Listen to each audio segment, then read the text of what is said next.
tere, siin on üks rideelamu boks Pirital müüjas. Tulge, ma näitan teile.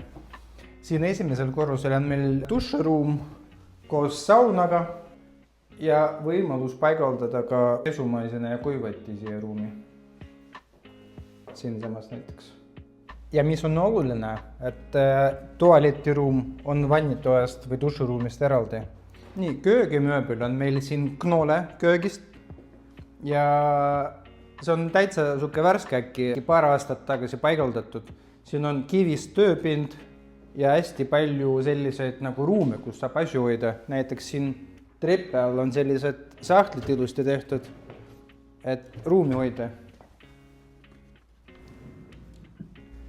Köök on sellise suure külmkapiga, mis on mõeldud perele, ehk siis nagu suke suur hästi ja mahukas on ju.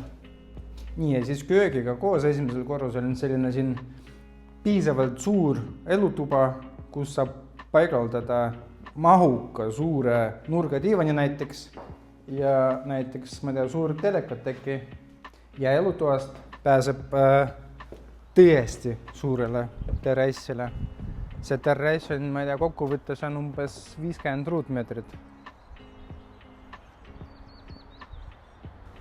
Ja vaata seda, teletorn on suke tunne, et siin kohe maja taga. Ja suureks boonuseks on siin see, et see on otsapoolne rideelamu boks on ju, ja sellele boksile kulub siin umbes 500 ruudune hooviala. Ja veel on siia ehitatud selline talveaed koos elektrisoojendusega, kus saab nagu nautida aega siis, kui väljas on juba natuke külm on ja. Ja konkreetselt sellele boksile kulub siin 3 või isegi vajadusel ka 4 parkimiskohta on ju. Ja see kuur abihoone on ka suureks abiks. Siia näiteks mahub kõik terrassi mööbil, näiteks mingi muruniiduk. Nii, ja teisele korrusele viib täispuidust tammtrepp. Nii, teisel korrusel on kokku 3 magamistuba, nendest on siis nagu üks selline mahukas lasteruum.